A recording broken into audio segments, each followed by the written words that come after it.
In a cluttered Philadelphia antique shop, a struggling graduate student was about to discover the truth.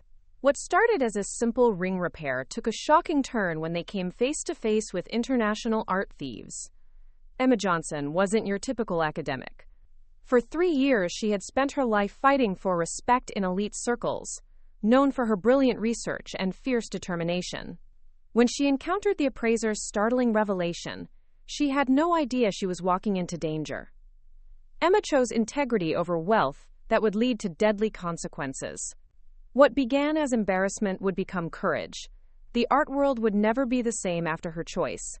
Before we jump back in, tell us where you're tuning in from, and if this story touches you, make sure you're subscribed, because tomorrow, I've saved something extra special for you. The apartment's radiator clanked against the October chill as Emma balanced her laptop on a stack of art history textbooks. The studio was barely 400 square feet, but it was theirs, hers, and Marcus's, and that made even the water stains on the ceiling feel like home. She heard his key in the lock, followed by the familiar shuffle of his worn messenger bag. Marcus worked late most nights at the community center, but tonight something was different in his step. Em? His voice carried unusual nervousness. She looked up to find him standing in the doorway, still wearing his navy peacoat, but with an expression she'd never seen before. Hopeful and terrified in equal measure. In his hand was a small velvet box that looked like it had seen better decades. Marcus, what? Don't say anything yet. He moved toward her, hands trembling slightly. I know this isn't the apartment you dreamed of. I know I'm not the guy your professors probably think you should end up with. But Emma, you make me want to be better than I ever thought I could be. He dropped to one knee beside her makeshift desk, and Emma's heart stopped. This wasn't how she'd imagined it. No restaurant, no romantic vacation, just the two of them in their tiny space with the overhead light flickering. I love how you argue with dead Renaissance painters like they're sitting right here. I love that you cry during commercials about shelter dogs. I love that you've never once made me feel ashamed for choosing social work over law school. His voice grew steadier. Emma Johnson, will you marry me? The ring inside the weathered box was unlike anything she'd seen in jewelry stores. It was vintage, clearly, with an emerald green stone set in white gold, surrounded by tiny diamonds that caught the harsh light and threw it back in gentle sparkles. The setting had an intricate, old-world quality that spoke of craftsmanship from another era. It was at an estate sale in Connecticut, Marcus explained, mistaking her silence for disappointment. The woman running it said it belonged to her grandmother. I couldn't afford anything new that would do justice to how much I love you. But this felt right. Like it had been waiting. Yes, she whispered, then louder. Yes, of course, yes. The ring fit perfectly. They spent the next hour tangled together on their lumpy couch, planning a small wedding they could actually afford, dreaming about the future with the certainty that only people truly in love possess. 3 hours later, Emma stood in the faculty lounge, her new ring catching the track lighting as she reached for wine. The graduate student mixer was supposed to be casual, but Emma could feel the difference between her thrift store dress and the designer labels around her. Oh my God, Emma, is that what I think it is? Her classmate Jennifer approached with a smile that never quite reached her eyes. Did Marcus finally propose? Emma nodded, unable to suppress her happiness. Last night. Let me see.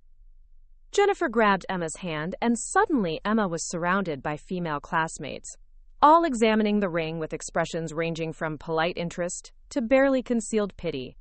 It's vintage, offered Sarah, her voice carefully neutral. Very vintage, agreed another voice. Emma turned to see Victoria Thompson Sterling approaching. Marcus's sister looked like she'd stepped from a magazine. Blonde hair perfectly blown out, black cocktail dress probably costing more than Emma's rent for 3 months. Victoria took Emma's hand with a firm grip that suggested ownership rather than affection. Her own wedding ring, a flawless 3-carat diamond, caught the light as she examined Emma's much smaller stone. Well, Victoria said after a moment that stretched like taffy, it's certainly unique. The word hung in the air like a slap. Emma watched Victoria's lips curve into a smile that reminded her of a cat playing with something helpless. Marcus always did have such creative ways of stretching a budget, Victoria continued, voice pitched for the growing circle of listeners, though I have to admire his optimism in thinking this would fool anyone. Emma felt her cheeks burn. I'm sorry? Oh, sweetie, I'm not criticizing. It's actually quite sweet. Like giving someone cubic zirconia and calling it a diamond. The thought is what counts, right? Estate sale? Victoria nodded when Emma explained, as if this confirmed something disappointing.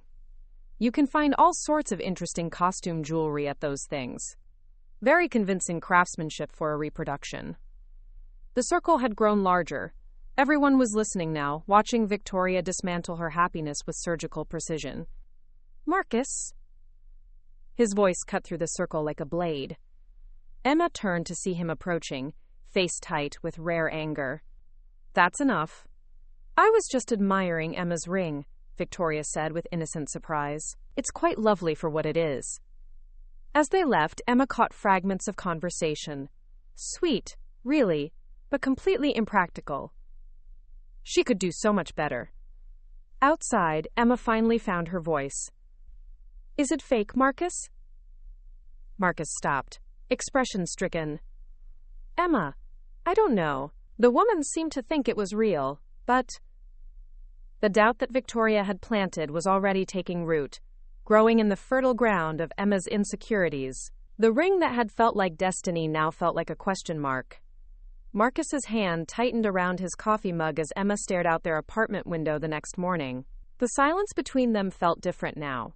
Not comfortable like it used to be, but loaded with unspoken questions. Victoria's words from the night before hung in the air like smoke, impossible to clear away. You haven't said anything about the ring, Marcus said finally, his voice careful. Emma turned from the window, and he could see the doubt in her eyes that hadn't been there 24 hours ago. She looked down at her hand, where the emerald caught the weak October sunlight filtering through their thin curtains. I keep thinking about what Victoria said. Emma's voice was barely above a whisper. About it being fake. Marcus set down his mug harder than necessary. Since when do we care what Victoria thinks about anything? Since she said it in front of half my department. Emma moved to the kitchenette, busying herself with dishes that were already clean. Do you know what it's like, Marcus? Being the scholarship kid who works 3 jobs just to afford textbooks, while my classmates complain about their trust fund disbursements being late? He watched her movements, recognizing the defensive posture she adopted whenever her background became the focus. Growing up in small-town Ohio, daughter of a factory worker and a school secretary, Emma had fought for every opportunity. She'd earned her way into graduate school through pure brilliance and determination, but she'd never stopped feeling like an outsider looking in. Your worth isn't determined by what's on your finger. She laughed, but there was no humor in it. Isn't it, though? That's exactly what Victoria was saying. That you gave me a fake ring because you can't afford a real one, and that makes us both less. You think I gave you a fake ring?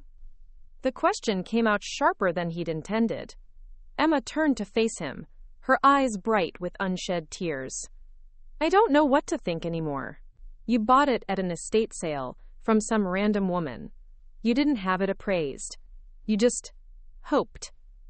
The word hoped sounded like an accusation, and Marcus felt something inside his chest constrict. His family had always been about certainty, old money, established connections, predictable outcomes. Choosing social work over law had been his first real rebellion, and choosing Emma had been his second. But now he wondered if his romantic idealism had made him naive. Maybe we should have it looked at, he said quietly. Get it appraised, just to know. Emma's hand went unconsciously to the ring, twisting it around her finger. And if it is fake, what then? Then we'll get you a real one when we can afford it. When will that be, Marcus? The question came out more frustrated than she'd intended. You work at a community center. I'm going to be in school for 3 more years, assuming I can keep my funding. When exactly do we reach the point where we can afford the kind of ring that won't embarrass me in front of my colleagues? The words hung between them like a chasm. Marcus felt something fundamental shift in the space they'd created together. Their little apartment that had felt like a sanctuary now felt small and shabby, exactly the way Victoria had intended. Is that what this is about? Being embarrassed? Emma's shoulders sagged. I worked so hard to get here, Marcus. To prove I belonged in these academic circles despite where I came from. And now I feel like I'm wearing evidence that I don't. Marcus stood and moved toward her, but she stepped back, and that small rejection hit him like a physical blow. The woman at the estate sale, he said suddenly. Mrs. Hartwell. She seemed so sure about the ring's history. She said it had been in her family for generations. People believe what they want to believe, Emma replied. Especially when they're trying to sell something. They were interrupted by a sharp knock on the door. Marcus opened it to find his mother, Patricia, standing in the hallway with an expression of forced brightness that meant trouble. Marcus, darling. I hope you don't mind me stopping by. Patricia's eyes swept over their small space with the kind of polite horror she reserved for things she considered beneath her standards. I wanted to congratulate Emma on the engagement. Emma stepped forward, and Patricia's gaze immediately dropped to her hand. The older woman's practiced smile faltered for just a moment before reassembling itself. What a unique piece, Patricia said, taking Emma's hand to examine the ring more closely. Vintage, isn't it? It was my grandmother's, Marcus said quickly, the lie coming easier than he'd expected.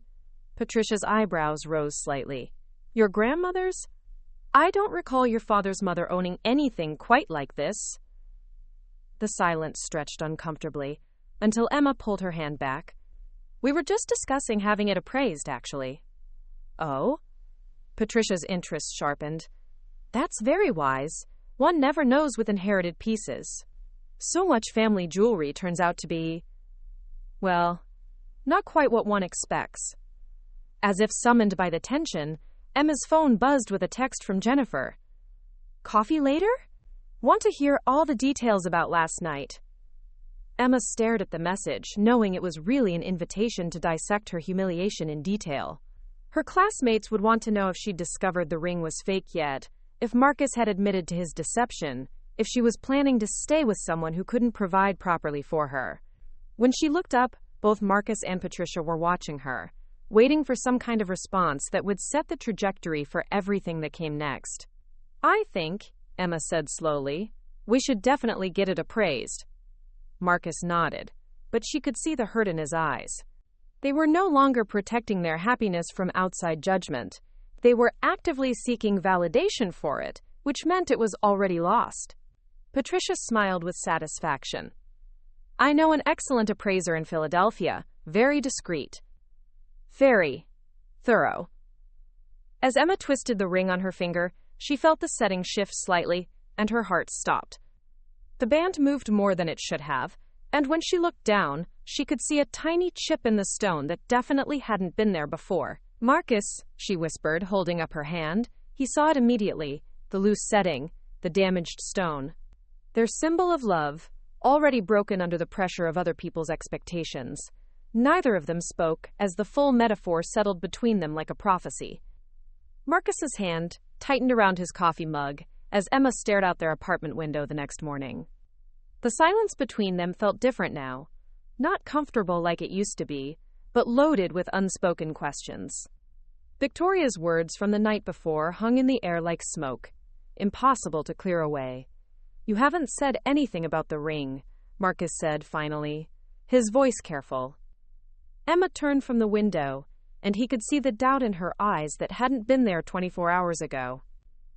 She looked down at her hand, where the emerald caught the weak October sunlight filtering through their thin curtains. I keep thinking about what Victoria said. Emma's voice was barely above a whisper. About it being fake. Marcus set down his mug harder than necessary. Since when do we care what Victoria thinks about anything? Since she said it in front of half my department. Emma moved to the kitchenette, busying herself with dishes that were already clean. Do you know what it's like, Marcus? Being the scholarship kid who works 3 jobs just to afford textbooks, while my classmates complain about their trust fund disbursements being late? He watched her movements, recognizing the defensive posture she adopted whenever her background became the focus. Growing up in small-town Ohio, daughter of a factory worker and a school secretary, Emma had fought for every opportunity. She'd earned her way into graduate school through pure brilliance and determination, but she'd never stopped feeling like an outsider looking in. Your worth isn't determined by what's on your finger. She laughed, but there was no humor in it. Isn't it, though? That's exactly what Victoria was saying. That you gave me a fake ring because you can't afford a real one, and that makes us both less. You think I gave you a fake ring? The question came out sharper than he'd intended. Emma turned to face him, her eyes bright with unshed tears. I don't know what to think anymore. You bought it at an estate sale from some random woman. You didn't have it appraised. You just hoped. The word hoped sounded like an accusation, and Marcus felt something inside his chest constrict. His family had always been about certainty, old money, established connections, predictable outcomes. Choosing social work over law had been his first real rebellion, and choosing Emma had been his second. But now he wondered if his romantic idealism had made him naive. Maybe we should have it looked at, he said quietly. Get it appraised, just to know. Emma's hand went unconsciously to the ring, twisting it around her finger. And if it is fake, what then? Then we'll get you a real one when we can afford it. When will that be, Marcus? The question came out more frustrated than she'd intended. You work at a community center. I'm going to be in school for 3 more years, assuming I can keep my funding. When exactly do we reach the point where we can afford the kind of ring that won't embarrass me in front of my colleagues? The words hung between them like a chasm. Marcus felt something fundamental shift in the space they'd created together. Their little apartment that had felt like a sanctuary now felt small and shabby, exactly the way Victoria had intended. Is that what this is about? Being embarrassed? Emma's shoulders sagged. I worked so hard to get here, Marcus. To prove I belonged in these academic circles, despite where I came from. And now I feel like I'm wearing evidence that I don't. Marcus stood and moved toward her, but she stepped back, and that small rejection hit him like a physical blow. The woman at the estate sale, he said suddenly. Mrs. Hartwell. She seemed so sure about the ring's history. She said it had been in her family for generations. People believe what they want to believe, Emma replied. Especially when they're trying to sell something. They were interrupted by a sharp knock on the door. Marcus opened it to find his mother, Patricia, standing in the hallway with an expression of forced brightness that meant trouble. Marcus, darling, I hope you don't mind me stopping by. Patricia's eyes swept over their small space with the kind of polite horror she reserved for things she considered beneath her standards. I wanted to congratulate Emma on the engagement. Emma stepped forward, and Patricia's gaze immediately dropped to her hand. The older woman's practiced smile faltered for just a moment before reassembling itself. What a unique piece, Patricia said, taking Emma's hand to examine the ring more closely. Vintage, isn't it? It was my grandmother's, Marcus said quickly, the lie coming easier than he'd expected. Patricia's eyebrows rose slightly. Your grandmother's? I don't recall your father's mother owning anything quite like this. The silence stretched uncomfortably until Emma pulled her hand back. We were just discussing having it appraised, actually. Oh? Patricia's interest sharpened. That's very wise. One never knows with inherited pieces. So much family jewelry turns out to be, well, not quite what one expects. As if summoned by the tension, Emma's phone buzzed with a text from Jennifer. Coffee later? Want to hear all the details about last night?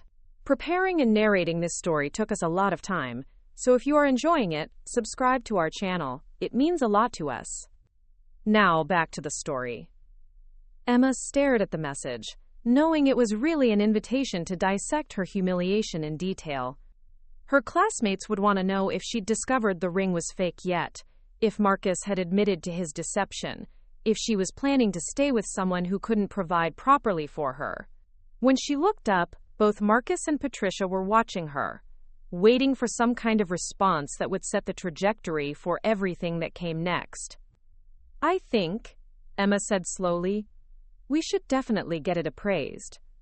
Marcus nodded, but she could see the hurt in his eyes.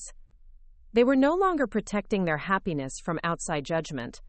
They were actively seeking validation for it, which meant it was already lost. Patricia smiled with satisfaction. I know an excellent appraiser in Philadelphia. Very discreet, very thorough. As Emma twisted the ring on her finger, she felt the setting shift slightly, and her heart stopped. The band moved more than it should have, and when she looked down, she could see a tiny chip in the stone that definitely hadn't been there before. Marcus, she whispered, holding up her hand. He saw it immediately, the loose setting, the damaged stone. Their symbol of love, already broken under the pressure of other people's expectations. Neither of them spoke as the full metaphor settled between them like a prophecy. The walk back to their apartment felt like a death march. Emma clutched her purse where the ring now rested in Jimmy's small jewelry box, wrapped in tissue paper like evidence from a crime scene. Every person they passed seemed suspicious. Every car that slowed down felt threatening. Marcus kept checking his phone, staring at the mysterious text as if it might reveal more information. The message had come from a blocked number. We should talk about your new jewelry, soon. We should call the police, Marcus said for the third time since leaving Jimmy's shop. And tell them what? Emma's voice was tight. That we bought stolen property and someone is texting us about it? We'd be arrested before we finished our statement. Once inside their apartment, Emma placed the jewelry box on their dining table and stared at it as if it might explode. I need to research this. The Maharani Emerald, the 1987 theft, everything. For 2 hours, they worked in concentrated silence. Emma's art history background served her well as she navigated museum databases and news archives. What she found made her stomach turn. Marcus, you need to see this. She scrolled through a Guardian article from 3 months after the theft. The theft dealt a devastating blow to the British Museum's Indian collection. The piece held immense cultural significance as one of the finest examples of Mughal court jewelry. The article detailed how the sophisticated heist had disabled security footage, with thieves possessing inside knowledge of the museum's layout. A quote from Dr. Priya Sharma, the museum's curator, called the loss heartbreaking for scholars and for the Indian community, who saw the emerald as a symbol of their artistic heritage. Emma clicked to another article from 5 years ago about unsolved art crimes. The emerald's disappearance created a hole in our understanding of Mughal craftsmanship that can never be filled, she read from Dr. Sharma's quote. Every day it remains missing is a day that scholars and the public are denied access to this masterpiece. Marcus slumped into a chair. So we're not just holding stolen property. We're holding something that belongs to human history. Emma's phone buzzed again. Another message. 24 hours to respond. Don't involve authorities. We know where you live. This time, the threat was explicit. Marcus reached for his phone. That's it. I'm calling the FBI. Wait. Emma grabbed his wrist. These people have been tracking this emerald for decades. They know we have it. They know where we live. Which is exactly why we should involve authorities. Or exactly why we shouldn't. Emma began pacing. What if these are the original thieves? What if they're dangerous enough that police can't protect us? Marcus stared at her. What are you suggesting? I don't know. Her voice broke. 24 hours ago, I worried about whether you'd spent too much on a ring. Now I'm worried about surviving the week. Marcus took her hand carefully. Whatever happens, we face it together. We get to decide what kind of people we want to be. Emma's laptop chimed with an email. The subject line read, Regarding your recent acquisition, Dr. Amanda Harrison, Smithsonian Institution. She showed Marcus the message. Ms. Johnson, I am a specialist in stolen cultural artifacts and understand you may have recently come into possession of an item of interest. I would very much like to speak with you. Time is of the essence. Marcus looked at Emma. How does someone from the Smithsonian know we have the ring? Before she could answer, her phone rang. Unknown number. Emma Johnson? The voice was female, professional with a southern accent. Yes. This is Dr. Amanda Harrison. I sent you an email, but this was urgent enough to call directly. We need to meet. I don't understand how you... Ms. Johnson, I've been tracking the Maharani Emerald for 15 years. When certain inquiries began circulating in collector networks about a young couple in Philadelphia, your names came to my attention. Emma felt the world spinning. What inquiries? The kind that suggest you're in more danger than you realize. I'm driving up from D.C. tonight. We should meet tomorrow morning, before this escalates beyond what any of us can control. The line went dead. Outside their window, Emma noticed a car that had been parked across the street since they'd returned from Jimmy's shop. Far too long for a casual visitor. Their 24 hours were counting down. Dr. Amanda Harrison arrived at the small cafe near campus exactly at 8 a.m., just as she'd promised. Emma spotted her immediately. A tall African-American woman in her 40s, wearing a crisp navy blazer and carrying herself with the quiet authority of someone accustomed to handling priceless artifacts and international crises. Ms. Johnson, Amanda said, extending her hand, thank you for meeting me on such short notice. Emma shook her hand, noting the firm grip and the way Amanda's eyes swept the cafe, cataloging exits and potential threats with practiced ease. Marcus joined them, looking like he hadn't slept, which was accurate. You said we were in danger, Emma began without preamble. What kind of danger? Amanda pulled out a tablet and showed them a photograph of the Maharani Emerald in its museum display case. This piece has been on every major art recovery organization's most wanted list for 37 years. There are collectors who would kill for it, literally. Insurance investigators who've built entire careers around finding it. And then there are the people who originally stole it. She swiped to another image, a newspaper clipping from 1987 showing the aftermath of the museum theft. The original heist wasn't random. It was orchestrated by a sophisticated international ring that specialized in stealing cultural artifacts for private collectors. 3 people died during that robbery. Emma felt cold. People died? A security guard, a night janitor, and one of the thieves who was apparently double-crossed by his partners. Amanda's voice was matter-of-fact, but Emma could see the weight of experience behind her eyes. These weren't art students looking for a thrill.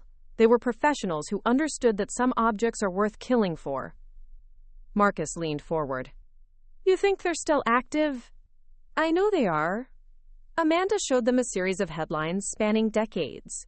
Museum thefts in Paris, private collections burgled in Tokyo, galleries robbed in New York. The pattern is consistent. High-value cultural artifacts, sophisticated operations, and a complete willingness to use violence when necessary. Emma stared at the tablet screen. And you think these people know we have the emerald? I don't think it. I know it. Amanda's expression was grim. Yesterday, 3 different collectors in my network received inquiries about, quote, a recently surfaced Mughal emerald in the Philadelphia area. The inquiries came through encrypted channels used almost exclusively by people dealing in stolen artifacts. How did they find us so quickly? Marcus asked. Estate sales are monitored by professionals, Amanda explained. When something this significant surfaces, word spreads fast. The fake Mrs. Hartwell probably had buyers lined up before she ever put the ring on that table. You just happened to get there first. Emma felt sick, so we stumbled into the middle of a criminal operation. Worse than that, Amanda said quietly. You disrupted one, and now they want their property back. She leaned across the table, her voice dropping. There's something else you need to understand. This isn't just about money or even art collecting. The Maharani Emerald represents something much larger, the systematic theft of cultural heritage from colonized peoples. Every day it remains in private hands is another day stolen from the communities it belongs to. Emma thought about the article she'd read, about Dr. Sharma's words about scholars and the Indian community being denied access to their own artistic legacy. You're talking about returning it to the museum. I'm talking about returning it to where it belongs, which may not necessarily be the British Museum, Amanda said carefully. There are ongoing discussions about repatriating artifacts to their countries of origin. But first, we need to get it away from people who see it as nothing more than a commodity.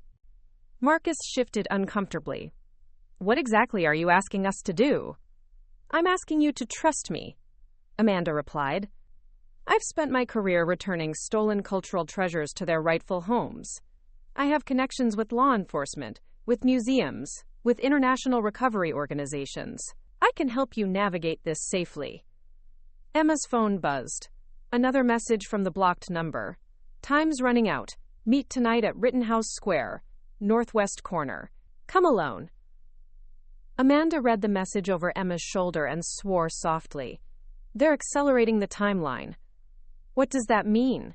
Marcus asked. It means they're feeling pressure from somewhere else, Amanda said grimly. Which means this situation is about to get much more dangerous, much more quickly. Emma stared at the message, feeling the walls closing in around them. 24 hours ago, her biggest worry had been whether her engagement ring was real. Now she was being summoned to secret meetings by criminals who'd killed for this emerald before. Dr. Harrison, she said quietly, how do we make this stop? Amanda's expression was both sympathetic and resolute. We give them what they want, but not in the way they expect. The Thompson family emergency meeting was called for Sunday dinner at Patricia's Beacon Hill townhouse, though Emma suspected the timing was anything but coincidental. She and Marcus arrived to find Victoria already holding court in the formal dining room, her voice carrying the kind of excited energy that usually accompanied other people's misfortunes. I'm just saying, Marcus, if Emma really does have some kind of valuable antique, the family has a right to know, Victoria was saying as they entered, especially if there are legal implications. Patricia looked up from arranging flowers with practiced precision. Victoria mentioned there might be some complications with Emma's ring? Emma felt Marcus tense beside her. They'd agreed to tell his family nothing about the emerald's true identity. But Victoria's ability to sniff out drama was legendary. There are no complications, Marcus said firmly. We're simply having it appraised for insurance purposes. Victoria's smile was sharp as a blade. Insurance? How wonderfully optimistic. Though I did hear the most interesting story from Jennifer Parker. You know, the one whose father runs that auction house in Boston? She said there was quite a bit of excitement at some little antique shop in Philadelphia yesterday. Emma's blood went cold. Excuse me? Small world, isn't it? Victoria continued with false innocence. Jennifer's father knows that appraiser you visited.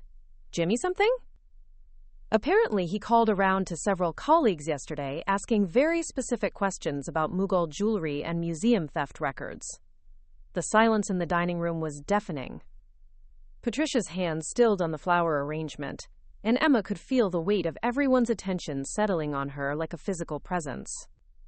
Victoria, Marcus warned, but his sister was just getting started. I mean, it's probably nothing, she continued, examining her perfectly manicured nails. But one does wonder why a simple insurance appraisal would require research into stolen artifacts. Before anyone could respond, the doorbell rang. Patricia frowned. She wasn't expecting anyone else, but went to answer it, returning moments later with a woman in a dark suit who carried herself with unmistakable authority. Mrs. Thompson? I'm Agent Sarah Mitchell with the FBI's art crime team. She showed her badge with practiced efficiency. I'm looking for Emma Johnson and Marcus Thompson regarding a matter of cultural artifact recovery. Emma felt the room tilt around her. Somehow, in the space of 24 hours, their private crisis had become a federal investigation. FBI? Patricia's voice was barely above a whisper. Agent Mitchell's gaze found Emma immediately. Ms. Johnson, we understand you may have recently acquired an item of significant cultural and historical value. I'd like to speak with you and Mr. Thompson privately. Victoria's eyes lit up with vindicated excitement. I knew it! I knew there was something suspicious about that ring. Victoria, that's enough, Marcus snapped, but the damage was done. The family now knew they were under federal investigation, and Emma could see the calculations already running behind Patricia's eyes, how this would affect the family reputation, what it meant for Marcus's career. Agent Mitchell ignored the family drama with professional detachment.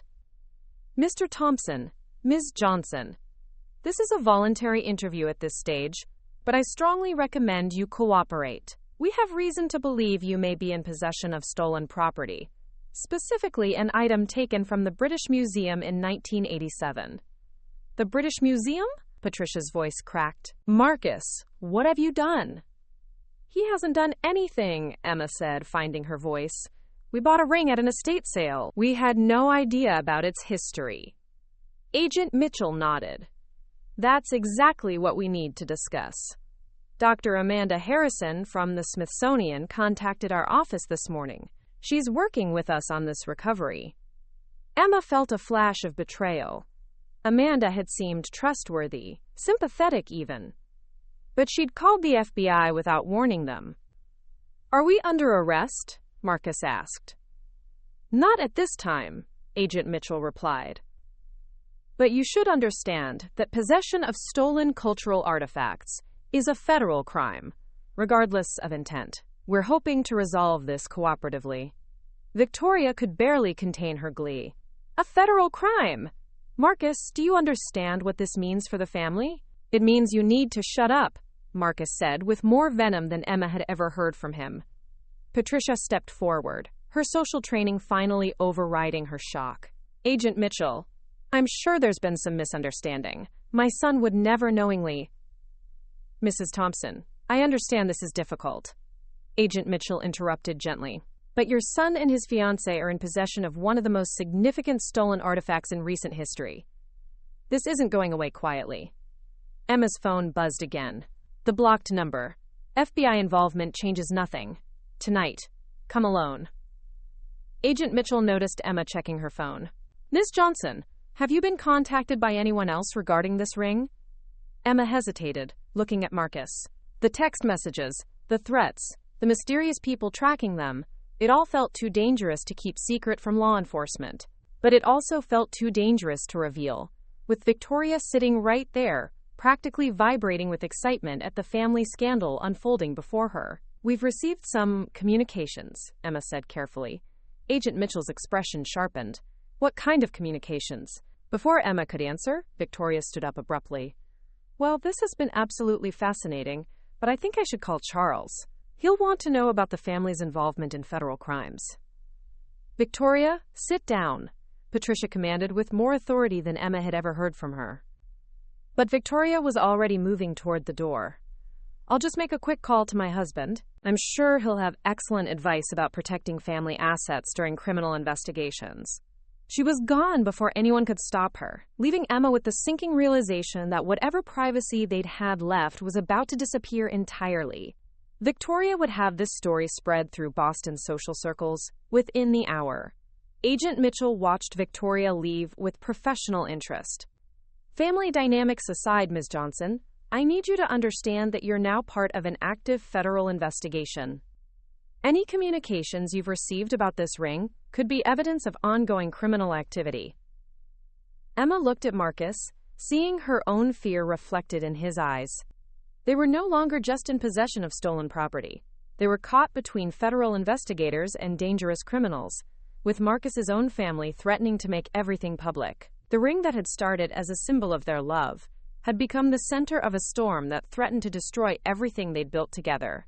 The apartment felt different when they returned from Patricia's house.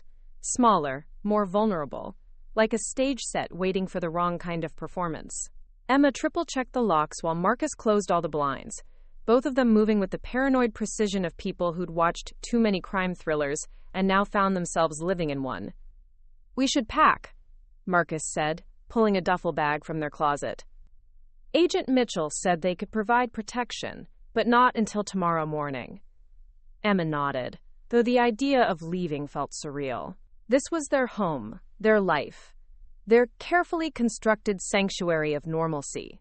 But normalcy had died the moment Jimmy Caldwell identified the emerald, and now they were living in the aftermath. She was folding clothes when she heard it. Footsteps in the hallway that stopped directly outside their door. Not the familiar shuffle of their elderly neighbor or the heavy tread of the college students upstairs. These steps were deliberate, measured, professional. Marcus heard it too. He moved to the window and carefully lifted the edge of the blind. There's a van across the street that wasn't there this morning. Dark windows. Emma's phone buzzed. The blocked number again. Looking forward to our meeting. Your friends in the van are just for encouragement. Her hands shook as she showed Marcus the message. They were being watched by multiple parties now. Federal agents, criminals, and whoever else had an interest in the Maharani emerald. Their apartment had become the center of a very dangerous web. "We need to leave," Marcus said quietly. "Now." They packed quickly, efficiently, like people who'd been preparing for this moment without realizing it. Emma grabbed her laptop, her research, the few items that couldn't be replaced. Marcus took their important documents, some cash they kept for emergencies, and the small jewelry box containing the emerald. "Where do we go?" Emma asked as they prepared to leave through the building's back entrance. "My college roommate has a place in Fishtown. He's out of town this week." They moved carefully through the building's rear exit, emerging into an alley that ran behind their block. The October air was cold and sharp, carrying the smell of autumn leaves and urban decay. Emma felt exposed, vulnerable, as if crosshairs were painted on her back. They'd made it 3 blocks when Emma noticed the motorcycle. It was following them at a distance, weaving through traffic with practiced ease.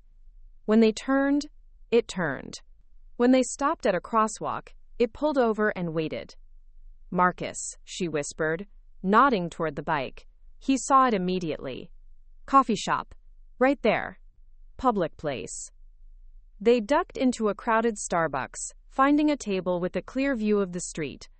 The motorcycle rider remained outside, helmet obscuring his face, bike idling like a predator waiting for the right moment. Emma's phone rang. "Dr. Amanda Harrison." "Emma, where are you?" Amanda's voice was tight with concern. "Agent Mitchell said you left your apartment." "We're being followed," Emma said quietly. "Motorcycle, van, probably others we haven't spotted." "Listen to me carefully," Amanda said. "These people are escalating because they know federal agents are involved.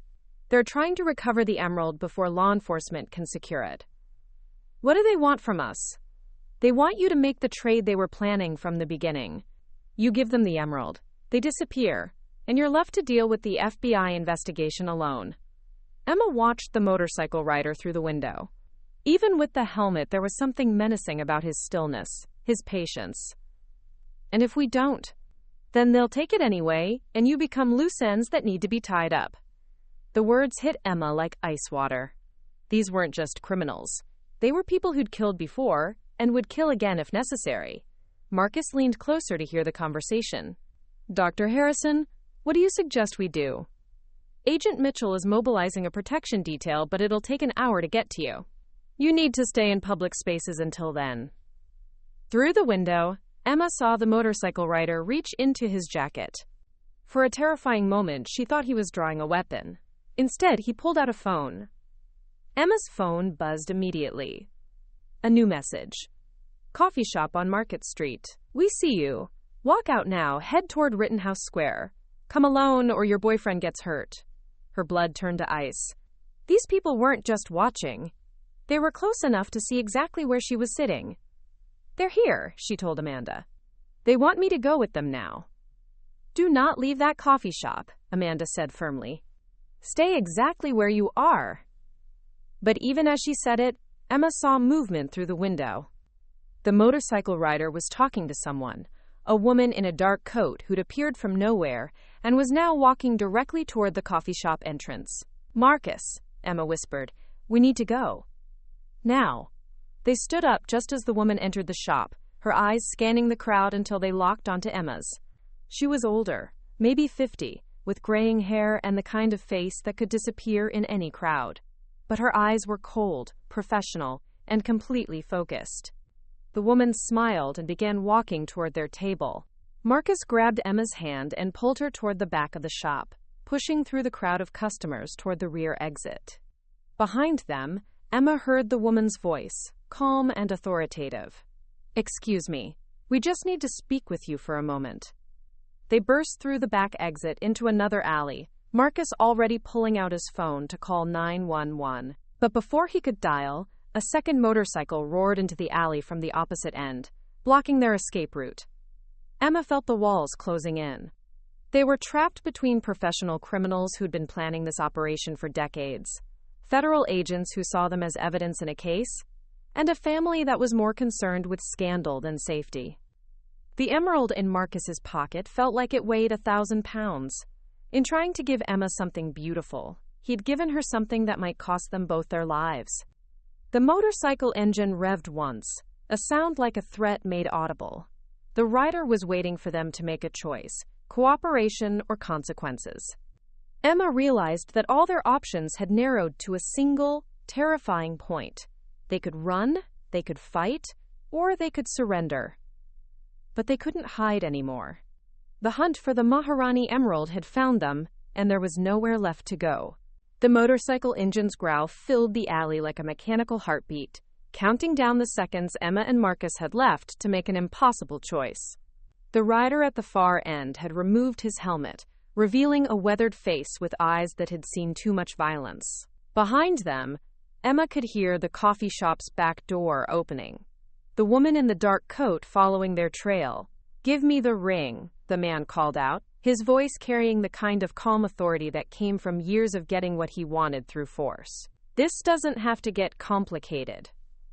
Marcus's hand moved protectively to his jacket pocket where the emerald rested in Jimmy's small box. "We don't have anything that belongs to you." The man laughed, a sound like gravel grinding. "Kid, that emerald has belonged to my organization for 37 years. You just happened to stumble into our recovery operation." Emma felt the pieces clicking together with terrible clarity. "Mrs. Hartwell wasn't a random criminal. She was working for you." "Very good," the woman's voice came from behind them.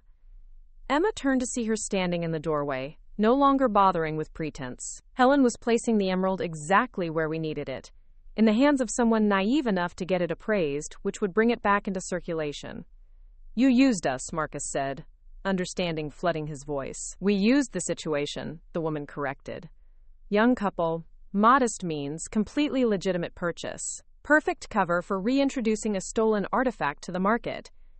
Emma's phone buzzed in her pocket, probably Amanda or Agent Mitchell trying to reach them, but she didn't dare look away from the criminals who had orchestrated their entire relationship with the emerald. "Here's what's going to happen," the man continued, revving his engine slightly. "You're going to hand over the emerald, and we're going to disappear. The FBI can chase shadows for another 30 years. "And if we refuse?" Emma asked, though she already knew the answer. The woman pulled her coat aside slightly, revealing the grip of a handgun. "Then this becomes the kind of story that ends with young lovers tragically caught in a robbery gone wrong." Emma looked at Marcus, seeing her own realization reflected in his eyes. These weren't just criminals. They were professionals who'd built their lives around violence and would use it without hesitation. But something else was building in Emma's chest, something stronger than fear. The emerald wasn't just stolen property. It was a piece of human heritage that belonged to scholars, to communities, to the world. These people had already stolen it once, killed for it, and now they wanted to steal it again. "No," she said quietly. The word hung in the alley like a challenge.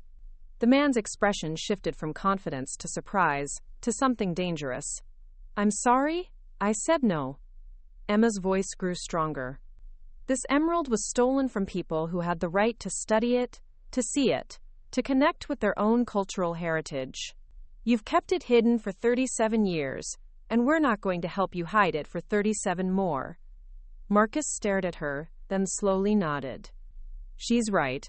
The woman raised her weapon slightly. "You're making a very foolish choice." "Maybe," Emma said, pulling out her phone. "But it's our choice to make." She hit the call button for Agent Mitchell, putting the phone on speaker so everyone in the alley could hear it ring. "Mitchell here." "Agent Mitchell, this is Emma Johnson. We're in an alley behind the Starbucks on Market Street, and we're being threatened by armed individuals who claim to be the original thieves of the Maharani Emerald." The silence that followed was electric. The man on the motorcycle cursed creatively while the woman's face went through several calculations. "Ms. Johnson, stay on the line and don't move. Units are en route." In the distance, Emma could already hear sirens. The criminals heard them too. "This isn't over," the woman said, backing toward a fire escape. The motorcycle rider gunned his engine. "You have no idea what you've just started." But even as they fled, Emma felt something she hadn't experienced since this whole nightmare began: control. For the first time since Marcus had proposed, she wasn't reacting to other people's agendas. She was making her own choice about what kind of person she wanted to be. The emerald was still dangerous, still complicated, still capable of destroying their lives. But it was no longer controlling them. They had chosen to fight back. FBI agents swarmed the coffee shop and surrounding blocks within minutes, transforming the quiet Philadelphia street into a crime scene that would make the evening news. Emma and Marcus found themselves in the back of an agent's car, not under arrest, but not exactly free either, watching their neighborhood turn into a federal investigation. Agent Mitchell slid into the front seat, her expression mixing relief with professional concern. "You're both incredibly lucky and incredibly stupid. Do you understand these people have killed for much less than what you just did?" "We understand," Emma said quietly, "but we also understand what that emerald represents."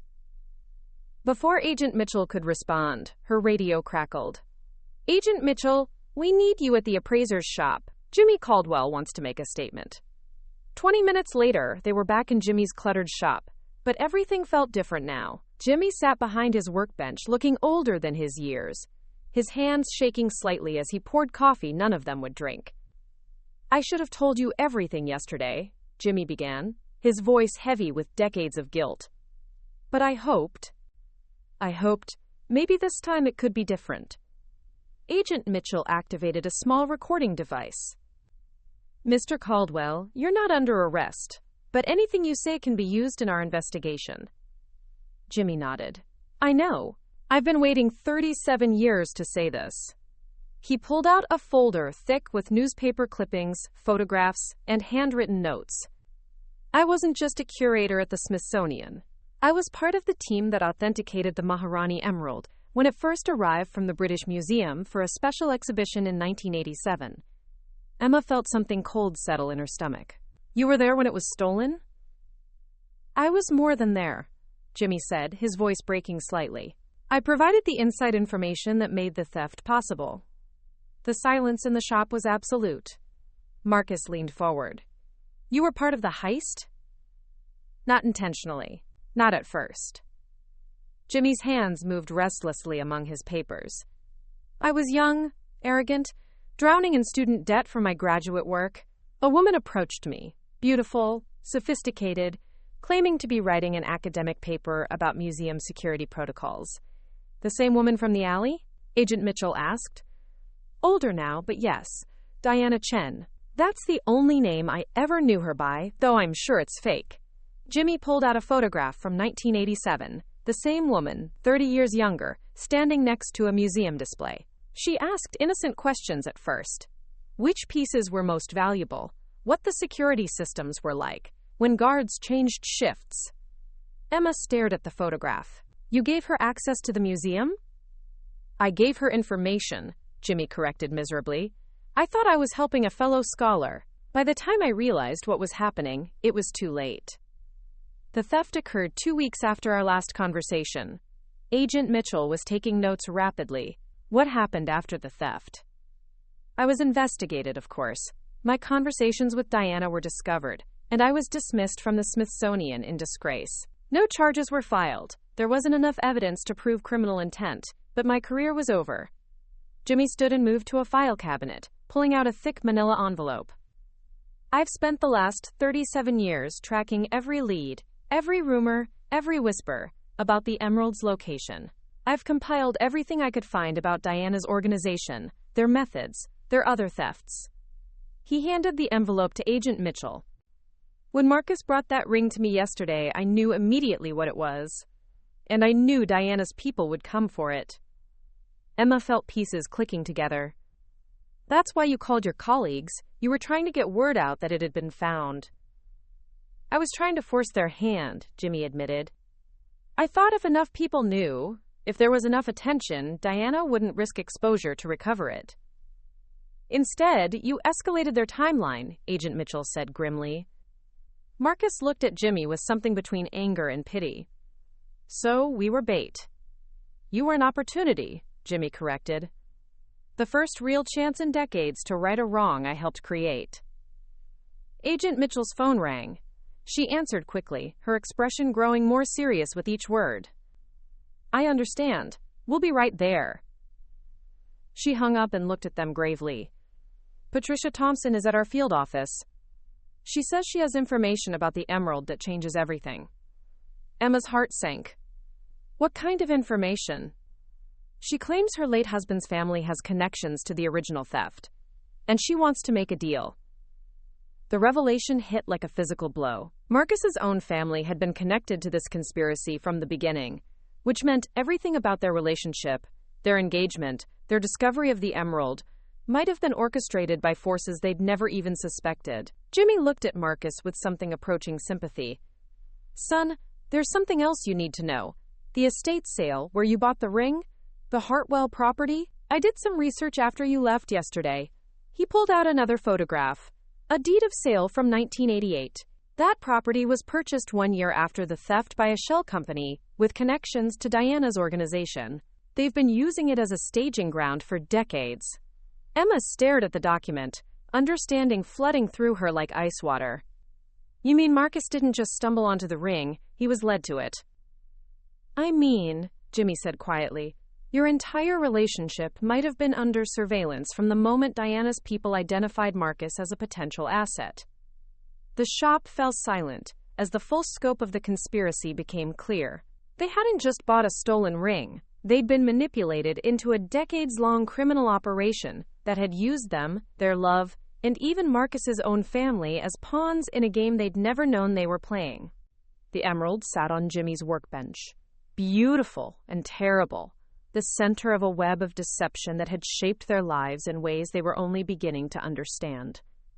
The federal courthouse in Philadelphia had never felt more imposing than it did on the morning of the Maharani Emerald's official repatriation ceremony. Emma stood beside Marcus in the marble-floored lobby, both of them wearing their best clothes but feeling oddly displaced, like actors who'd wandered onto the wrong stage. 3 months had passed since that terrifying night in the alley. 3 months of FBI interviews, legal proceedings, and revelations that had reshattered their understanding of truth every few weeks. Patricia Thompson's information had turned out to be a desperate attempt to claim the reward money by fabricating connections to the theft. Victoria had been quietly investigated for her suspicious knowledge of estate sale networks but cleared of any wrongdoing. Her crime was social ambition, not criminal conspiracy. Diana Chen and her organization had vanished completely after the failed confrontation, leaving behind only shadows and shell companies that dissolved under investigation. Jimmy Caldwell had provided enough evidence to close several cold cases, but the original thieves remained ghosts. The emerald itself sat in a climate-controlled case at the front of the ceremonial hall, flanked by representatives from the British Museum, the Indian government, and the Smithsonian. After months of diplomatic negotiations, it had been decided that the emerald would return to India, where it would be displayed in the National Museum in New Delhi, finally home after centuries of displacement and theft. Ms. Johnson? Mr. Thompson? Dr. Amanda Harrison approached them, no longer the urgent figure who'd first contacted them, but someone Emma had come to think of as both mentor and friend. Are you ready for this? Emma nodded, though she wasn't sure anyone could be ready for this level of public attention. The ceremony would be broadcast internationally, their story told as an example of how ordinary people could choose to do the right thing, even when it cost them everything. And it had cost them nearly everything. Marcus had left his job at the community center after media attention made his work with vulnerable populations impossible. Emma had struggled to complete her thesis while dealing with the investigation, though her professors had ultimately been supportive of her choice to return the emerald. They'd lost their apartment, their privacy, and several months of their lives to a story that had made them briefly famous and permanently changed. But they'd also gained something harder to quantify. I've been thinking about what Jimmy said, Emma told Marcus as they took their seats for the ceremony. About our relationship being under surveillance. Marcus took her hand, her left hand, which now wore a simple silver band he'd bought with his last paycheck from the community center. They'd been married 2 weeks ago in a small ceremony with just Amanda, Jimmy, and Marcus's mother in attendance. Victoria had been conspicuously absent, though she'd sent an expensive gift that neither Emma nor Marcus had opened. "You think it was all manipulation?" Marcus asked. "I think it started that way," Emma said carefully. "But I also think something real developed that no one was expecting, including us." The ceremony began with speeches about cultural heritage, the importance of repatriation, and the long journey artifacts take from theft to recovery. Emma listened with half her attention while studying the emerald in its case. Still beautiful, still mesmerizing, but no longer heavy with the weight of secrets and lies. When their names were called, Emma and Marcus walked to the podium together. Emma had prepared remarks, but standing there in front of cameras and diplomats and representatives from around the world, she found herself speaking from the heart instead. 3 months ago, "This emerald was just a pretty ring that my fiancé gave me," she began. "I was worried about whether it was expensive enough, whether other people would think it was worthy of our love." She paused, looking out at the audience. "But real value isn't about money or status or what other people think. Real value is about making choices that let you sleep at night, that let you look at yourself in the mirror and like the person you see there." Marcus squeezed her hand as she continued. "This emerald belongs to the world, to scholars, to the Indian people, whose ancestors created something so beautiful it inspired centuries of greed and violence. Our job wasn't to profit from it. Our job was to make sure it got home." The applause was polite but warm. Afterward, as the emerald was carefully packed for its journey to New Delhi, Dr. Priya Sharma from the British Museum approached them. She was elderly now, her hair white and her movements careful, but her eyes still held the passion Jimmy had described. "Thank you," she said simply. "You have no idea how many people will be able to see and study this piece because of your choice." Emma felt tears threatening.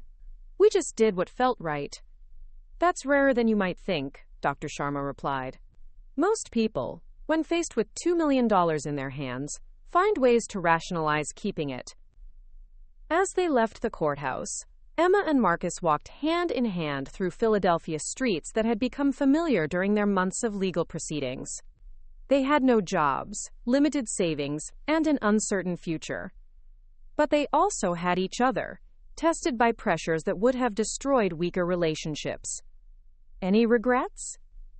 Marcus asked as they reached the corner, where they'd first been confronted by Diana's people. Emma considered the question seriously. The old Emma, the one who'd been so worried about belonging, about what other people thought, about whether she deserved to be in Marcus's world, might have regretted giving up something worth millions. But that Emma had died in Jimmy Caldwell's shop the day they'd learned the truth about the emerald. "None," she said, and meant it completely. Behind them, the Maharani emerald began its journey home, carrying with it the story of 2 people who'd chosen love and integrity over wealth and convenience. It wasn't the ending either of them had imagined when Marcus had knelt in their tiny apartment with a vintage ring he'd found at an estate sale. But it was their ending, earned through choices that had revealed who they really were beneath the surface of their ordinary lives. And that, Emma thought as they walked toward whatever came next, was worth more than all the emeralds in the world. Up next, you've got 2 more standout stories right on your screen. If this one hit the mark, you won't want to pass these up. Just click and check them out. And don't forget to subscribe and turn on the notification bell so you don't miss any upload from us.